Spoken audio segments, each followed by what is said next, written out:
Shalom Bapak Ibu Saudara yang dikasihi Tuhan.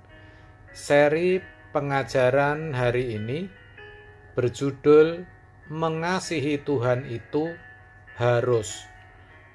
Alkitab mengajarkan hukum yang terutama dan yang utama adalah mengasihi Tuhan. Matius 22 ayat 37 sampai 38. Jawab Yesus kepadanya, "Kasihilah Tuhan Allahmu dengan segenap hatimu, dan dengan segenap jiwamu, dan dengan segenap akal budimu."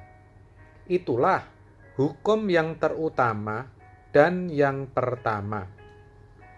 Jadi jelas, kalau dikatakan sebagai hukum, berarti ada konsekuensi, hukuman, atau akibat kalau tidak dikerjakan.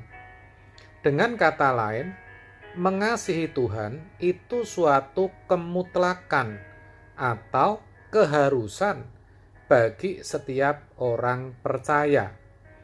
Orang percaya yang tidak mengasihi Tuhan pasti tidak bisa menjadi miliknya, dan itu berarti kelak akan terpisah dari Dia selama-lamanya. Yang jadi masalah adalah Tuhan itu tidak kelihatan. Allah itu roh. Sedangkan kalau jujur, untuk mengasihi pasangan hidup, anak, atau orang tua yang kelihatan saja tidak mudah, apalagi mengasihi yang tidak kelihatan, saudara. Tetapi apa yang sukar itu bukan berarti tidak bisa. Asalkan ada tekad yang bulat, pasti bisa. Apalagi kalau firman Tuhan berkata, "Kasihilah Tuhan Allahmu." Itu merupakan perintah Tuhan. Kalau Tuhan memerintahkan, pasti Tuhan menolong dan memampukan.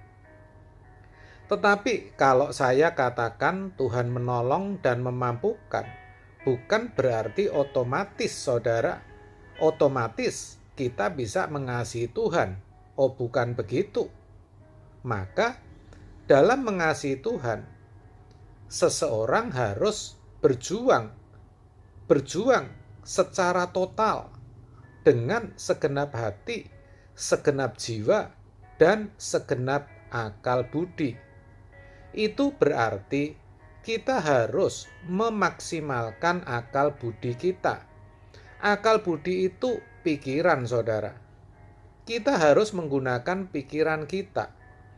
Pikiran kita harus kita isi dengan firman Tuhan yang adalah Allah sendiri. Yohanes 1 ayat 1. Pikiran yang terus diubah dan dibaharui oleh firman tentu melalui pencerahan Roh Kudus akan membuat kita mengerti kehendak Allah dan kita bisa melakukannya. Itulah mengasihi Tuhan.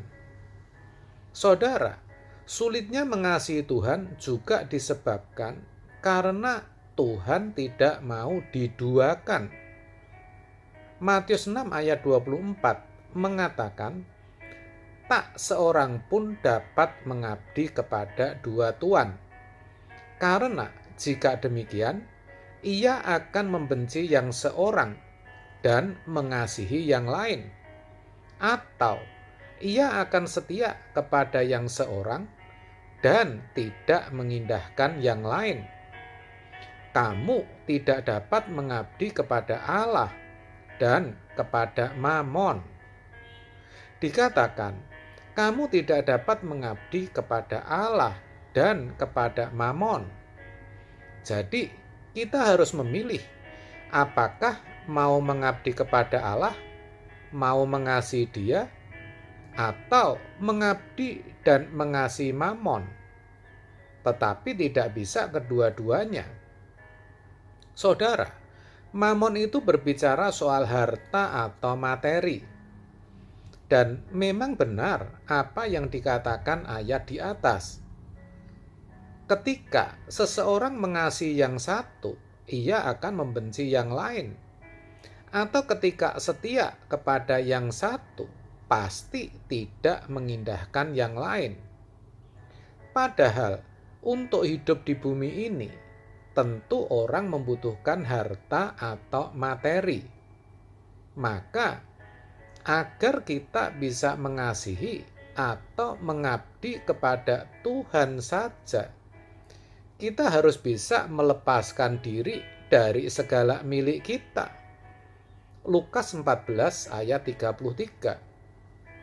Itu bukan berarti kita harus meninggalkan pekerjaan kita, menjual semua milik kita, meninggalkan tugas dan tanggung jawab kita, lalu pergi ke tempat yang sunyi dan berdoa seperti seorang pertapa. Bukan, saudara, tetapi kita harus menganggap bahwa semuanya itu tidak penting atau bukan yang utama. Yang penting dan merupakan satu-satunya dalam hidup kita hanyalah Tuhan dan kerajaannya. Orang yang sedang jatuh cinta sering memberi kesan bahwa dunia hanya milik mereka berdua. Semua, apapun, siapapun, tidak ada yang penting kecuali dibutuhkan oleh pasangan atau sang pacar. Kecuali pacarnya menginginkan hal itu. Begitu pula dalam mengasihi Tuhan.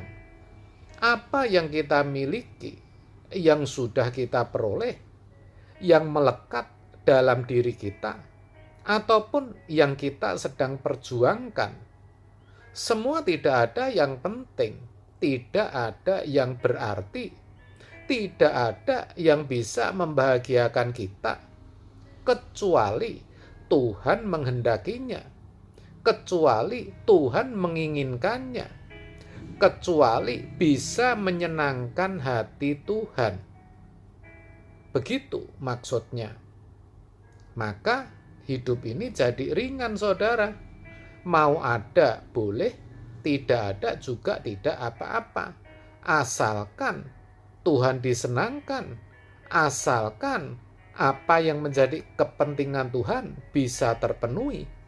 Itulah namanya mengasihi Tuhan. Hanya orang yang mengasihi Tuhan yang bisa melihat dan merasakan bahwa Tuhan turut bekerja dalam segala sesuatu. Orang yang demikian, meskipun menghadapi berbagai masalah dan persoalan, ia akan selalu bisa melihat kebaikan Tuhan. Pokoknya sama persis dengan orang yang jatuh cinta. Apapun yang dirasakan, yang dikatakan, yang diperbuat oleh sang pacar, selalu saja baik dalam pandangannya. Itulah betapa pentingnya orang percaya untuk berjuang mengasihi Allah, sehingga bisa mengerti apa yang menjadi kebaikan Tuhan dalam hidupnya. Oleh sebab itu, saudaraku, mari kita belajar, kita berjuang untuk bisa mengasihi Allah dengan segenap hidup kita. Amin. Tuhan Yesus memberkati.